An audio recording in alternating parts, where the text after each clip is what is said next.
The Why Me Project, an exclusive presentation of Faith Strong Today.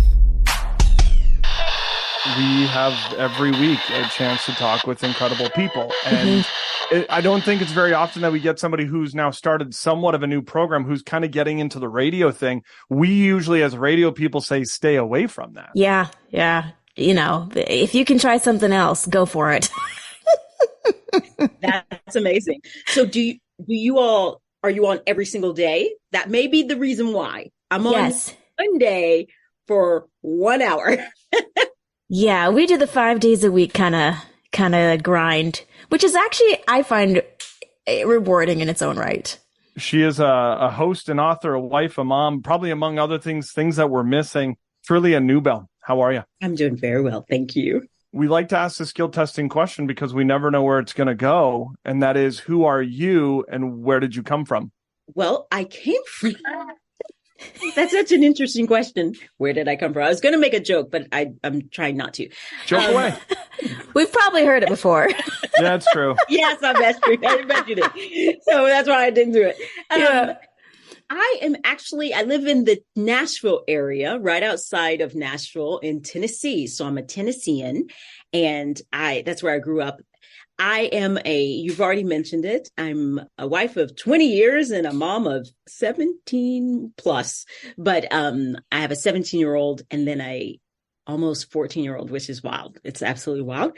And I'm trying to think of what else. I'm the acquisitions director at Moody Publishers. So that is my full-time job. I get to look for books and encourage authors and give away book contracts, except for it's not giving away, but a lot more than that. And then I write and speak, and very recently started this radio show, Living by Faith. Nice. Okay. Holly and I mean, we'll dive into the fact that you've written books and stuff. Holly and I can barely string a sentence together properly. We've never thought about writing a book, but now that we kind of have an in. How are you with picture books? What are your thoughts on, kind of good drawings and mediocre writing? That's amazing. Well, I actually have 1, 2, 3, 4 or so picture books, and I also write for adults, and I do not do the art in it. I get to write the words. And so, yeah. And so, you, thankfully, publishers are connected with amazing illustrators to do that. And I get to pray about what to say and put it into writing. Yes. Oh, I love that. Maybe one day Johnny will write a book, just not this day. I'm kind of curious though, because do you get a lot of manuscripts across your desk and you're thinking, good try? Maybe 10 years? Well, that's interesting. I get a lot of I don't get a lot of manuscripts. Okay. Where I'm questioning whether they should write. Yeah. I mostly get proposals that are, a lot of first-time authors try to write 20 books in one. So it will be a proposal that will have this idea and that idea and this idea and this. And so you look at the table of contents and you realize, they're just trying to write everything they could think of rather than one solid theme or message. And so that's what I get a lot.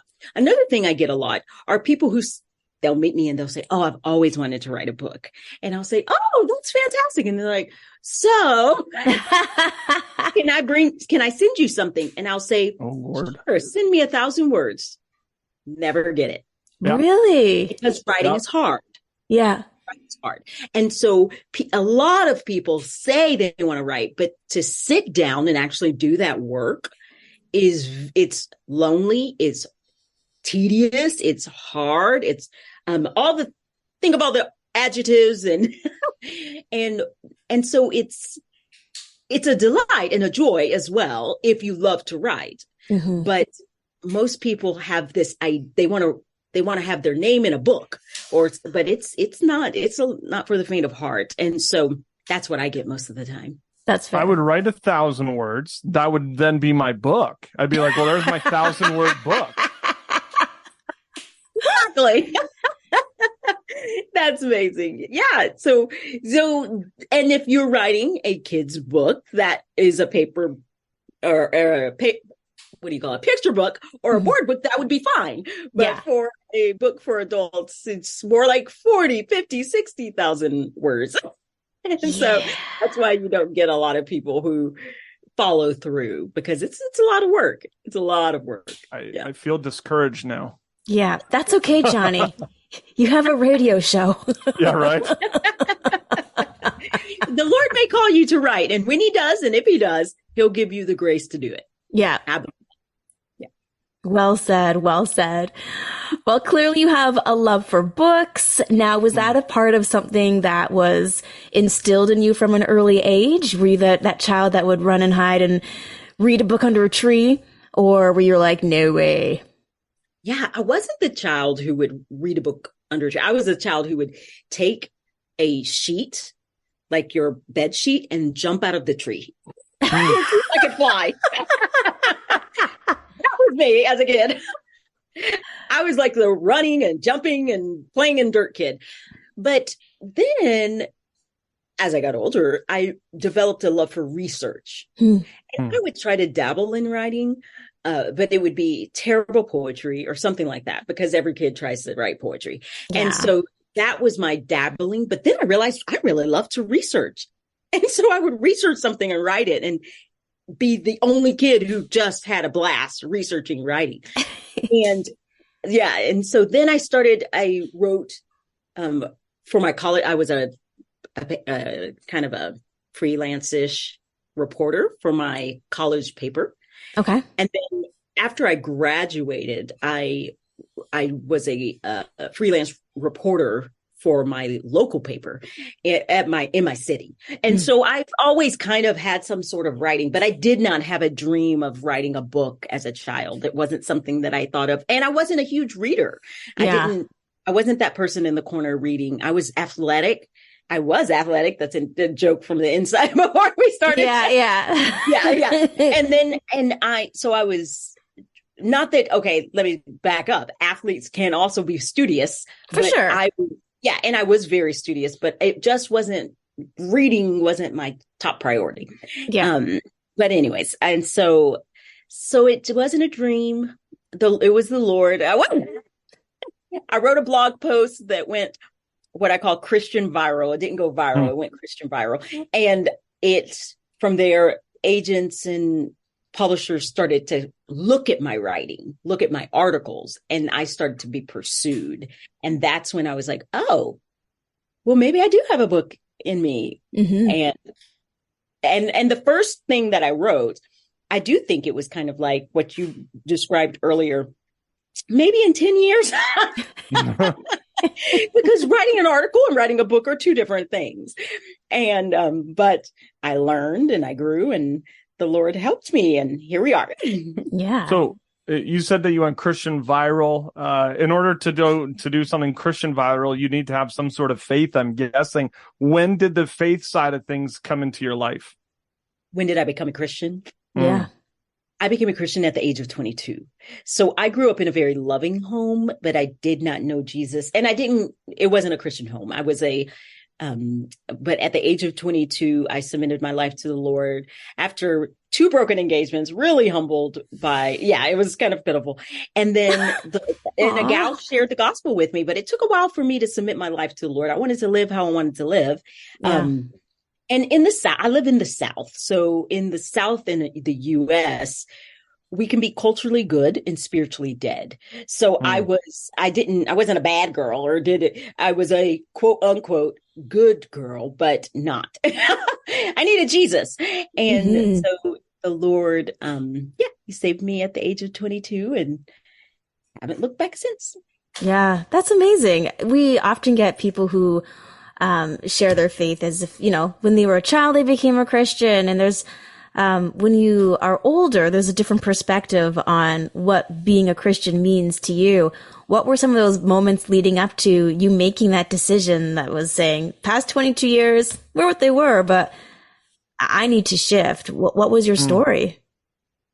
Well, it was mostly just being humbled. And I was just flat on my face and thinking, is this it? I was kind of tired of living for myself. And, which is at the age of 22, I felt like I'm at a crossroads. Where am I going? What's happening here? Yeah. And I came to that church, and that hymn, Rock of Ages, wash me, Savior, or I'll die. The Lord just used the gospel that was preached to me, used that hymn to penetrate my heart. And I knew there was something better. And so I wanted to, I asked some friends who were there. Well, I didn't ask them to pray for me. Then I told them, hey, I believe I want to live for the Lord. I believe I want to become a Christian. And they prayed for me, and radically my life was changed. Now, I didn't all of a sudden know, I don't even know if I could have articulated the gospel. Yeah. I didn't know a lot. I just knew I needed Jesus. And that's all I knew. And the Lord saved me, and he used it. And then I learned a lot. I remember realizing, okay, I've submitted my life to him. Now who is he? Yeah. Like, what does this mean? And I dove straight into theological reading, books, and just wanted to know everything I could about the Lord. And, I'm a researcher, so it didn't surprise me that, as his image bearer, I transferred that skill set and that desire into my Christian walk. And so I dove in and started to learn, but there wasn't I guess the broken engagement would have probably been the event that happened. Yeah. But I knew, I don't know. It was the Lord. He just grabbed me and pulled me to himself. Yeah. 2 broken engagements. For me, I would feel like, what's wrong with me? Why is this happening? Well, it was my fault. And to fully go full circle on that, there was the Lord. I heard the gospel at the age of 19, and the Lord was already doing a work in my heart. Yeah. And so I knew that this relationship wasn't the best. And the guy was agnostic. So the Lord's pulling on me. He's agnostic. We aren't in a healthy relationship, but he's the kindest man. He's just really kind. Just, I love them. So, but I knew it was wrong. So I kept breaking up with him. I was also 19. I was young. Yeah. Very young. He was 7 years older. He was ready for marriage. And then, so I become a Christian. A year later, he becomes a Christian, and we barely talked to each other because during that season, that was the courtship era. Yeah. I don't know how old you guys are, but that was a courtship thing. It was and so we guarded each other's hearts, and now we barely talk to each other. That season, that era. Anyway. Yes. And, man. Many scars. Yes. And so, but then about a year later, he asked me to date. I said no, because I was doing campus ministry. A year later, he asked me again. I said, yes, we've been married for 20 years. So God is a redeemer. Yes. And I want to put that full circle. It was so good that we broke up. I don't think our marriage would have lasted had we gotten married before we became Christians. I just don't believe we would have. And so it was a mercy of God that we kept breaking up. But yes, it was also humbling. So yeah, he used it in all sorts of ways to draw me to himself. Yeah. First off, thank you for saying, I don't know how old you guys are. You're assuming that we're quite young. That makes me feel good. Holly's 65. Yeah. But I feel good about it. You look amazing. Thank you. That's hilarious. So you have, did you think then, like, when it comes to then being an author, is then the next, like, do authors then, is the next step like podcasts and radio? Because like, I feel as though Holly and I did it backwards. We're doing radio, and now it's like, I think we've said all we've had to say, therefore we're not going to write a book. Yeah. I don't think anyone would want to read a book that I Yeah. Right. You might be wrong there. Maybe. But I will say this, not necessarily. So there are lots of authors who will never, ever, ever do radio. Like, the radio is so narrow. So lots of authors will never do that. There's lots of authors who are doing podcasts, but I don't think it's this. I think some For some, it's a podcast that promotes their book. Right. For others, it's a podcast that they just felt a conviction for. It might fizzle out. And so and podcasts, it's not new, but it's fairly new. So the answer to that is no. It's not like that, but you do see more and more authors becoming podcast hosts or leading a podcast or starting a podcast, and then it fizzles. But you will not see a lot of authors who become radio hosts. That's real specific and very narrow, I believe. So then why did you say yes to it? Well, I said yes because one, I'm not sure what his title is. Program director, I think that's right, is very persuasive. Fair enough. He's very persuasive, but I love Dan Craig. And so when he asked me, as a matter of fact, when I first joined the Moody staff, he kind of warned me, you're going to be on radio. And I was like, no. Yeah, no. And yeah. But then, it just sounded delightful. I would just get to talk about faith. He gave me the freedom to develop it. That's if he would have assigned me and said, okay, we want you to talk about current events. I would be like, no, I'm not your girl. Thanks, but no thanks. Yeah. Or all sorts of things. I could have easily said no, but that's not what he did. He said, well, what's on your heart? What would you want to talk about? Yeah. I also enjoy the talking to people and getting to learn more about them. So it was just kind of an extension and made sense for my ministry. And I will say, however, and if Dan listens to this, I could never do what you all do, where it's every day of the week. And I couldn't do that, but I can do 1 hour and encourage people for an hour. What a joy. Yeah. Mm-hmm. So for those who don't know, Living by Faith was launched July the 1st.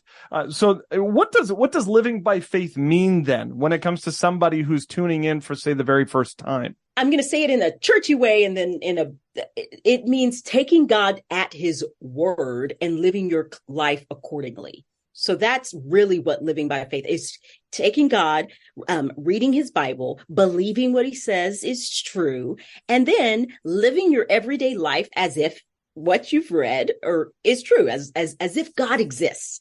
And so I'm helping people think through practically, what does it look like to walk out our faith? We're all walking and running a race, right? That's the scriptures say. Yeah. What does it look like to do that, to walk it out every day in our everyday life? So not just having a quiet time or reading your Bibles, though we talk about that and it's very important to me. But what does it look like when we have a child who's just been diagnosed with cancer, or like a gal friend who I had on who has terminal cancer? What does it look like to walk by faith when you've just received what might be the worst news of your life? So these are the things that I hope to tackle and encourage, and with some professionals and everyday people and all the in between. You've had discussions on suffering, prayer grows our faith, marriage, launching our children. Are there specific topics maybe that you want to continue to dive into? Like, do you have a strategy as to this is what I want to talk about next? Or is it just kind of whatever pops up is what we're going to chat about? It's a little bit of both. So I do have a strategy and I have a desire. So August is when most kids go back to school in the States. And so I thought, okay, August and September, let's focus on a lot of children. So topics that relate to that. So that was my thought for the fall, or these last couple of episodes. And then the first ones were really just to get to know me. So I had my husband on, who is he's a real estate appraiser. And that was very, very new and a little uncomfortable, but he did it. I'm so proud of him. I'm impressed. Our spouses have not joined us. Oh, that's funny. Yeah. A hard no. It's that's amazing. Yeah. And so yes and no. But if something comes up and I think, oh, this week something happened, or I don't want to be so scheduled. Yeah. Not willing to pivot. It is interesting though, because I mean, Holly and I have been doing this for over 6 years, and everything ebbs and flows. If we talk to somebody about depression, like 3 months later, we'll be talking to someone else again about depression or anxiety or human trafficking. And it just seems as though we're all going through something. It's just a matter of at what time that we're going through it. Same thing with books. You will have about 50 books on prayer every year, because we need reminders on why we pray, how to pray. And that's not something that's going to go away. So it doesn't surprise me that you say, oh yeah, we're talking about depression 5 times a year, because people are depressed and we need encouragement. What do we do when we have a dark night of the soul? Is the Lord near, draw near to the brokenhearted? We need those reminders because we forget. And so it doesn't surprise me. Yeah. Yeah, absolutely. And we talk about the ebbs and flows, and people are in valleys, people are on mountaintops. We are the Why Me Project, where we ask that question about why me. So for you personally, with that question that I think all of us have asked in some capacity, have you had a moment where you thought, why me? This is hard. And I think it's because I am so deeply in the sovereignty of God. Yeah. And so I've never actually had a why me moment. I was like, oh my goodness, I need to think of a why me moment. So it will be a lie. Like that one time when my kids were little. But I can tell you a time when I may have thought, woe is me, but why me? I have had 4 miscarriages. And I never thought, why me? I never thought that, but I did think, this is very hard. I'm very discouraged, and I don't understand. And because I didn't understand what was going on. I remember after my second one, I was despondent. I was so discouraged. I couldn't get out of bed, but the Lord in his kindness reminded me of scripture and his nearness. And so I don't know that I've ever had a why me, but I've definitely had a why Lord, like why is there pain and suffering at all? Yeah. Can you turn, Lord? And so that's what I have experienced more than anything else. Which is great, because I think it's important, because some people, they want to get out of that moment, because it can be like a massive spiral where you can almost surrender to self-pity instead of surrendering to God. What would you say to someone who just keeps asking the why me's? I think part of it is taking our focus and turning it to the Lord. So if we can remember his character and remember that he's real, and then ask him, I believe, Lord, help my unbelief. Right now, at this moment, I don't believe that you are good. I don't believe that you are, and I'm talking about for those who are suffering. Yeah. I don't, or in some kind of suffering state. I don't believe, Lord, that you are near. Help me believe. I don't believe. And so, and the Lord isn't afraid of those kinds of honest, read the Psalms. Yeah. Right. A lot of that. You'll see a lot of that. Like, why is my soul downcast? Where are you, Lord? Those are the questions that he knows, and he invites us to. So I would encourage someone to remember his character, and that he's always faithful. He doesn't leave. He will never leave nor forsake us. And to continue to cry out, and you can cry out, why me, Lord? You can cry that to the Lord, why me? And he's going to, in his kindness, I believe, answer and draw near. Living by Faith out once a week at Trillia Newbell on the socials, trillianewbell.com. Hopefully, sometime in the future, you can acquisition us, Trillia. We are so excited. And thank you for taking some time and hanging out with us. Thank you so much. I hope one day I will get to acquire you guys. Acquisition us. That sounds so like ominous. You've been acquired. Write that down. We would say you would be acquired, but that's okay. Yeah. You've been acquired. We're just making up words here today. I love it. Look Fantastic. at dictionary at Holly. It's in there somewhere. Dictionary it. Hey. So the book, maybe 20 years, we've got some basic English to work on. Yes. It will be helpful for all. Thank you. I think Trillia gave me an idea. We should start a radio show. Yeah, we should. Thoughts? I'm here for it. Let's do it. You know what's interesting though is that being in radio, we get the people who are like, "Oh, the Lord sent, thinks that you should play this song." Yeah. She gets that same thing with the Lord said that you should be signing my book. Yeah, exactly. It's interesting just to see how the creative world works, whether it's for authors or for songwriters. Yeah, so it's super cool that she has now gone from author to diving into the world of radio. And it's very cool to see kind of that transition of, putting words to paper to words out loud. Exactly. Words to mic, if you will. I like that. That works. Thank you. Let's write that down. Yeah, please do. Yeah.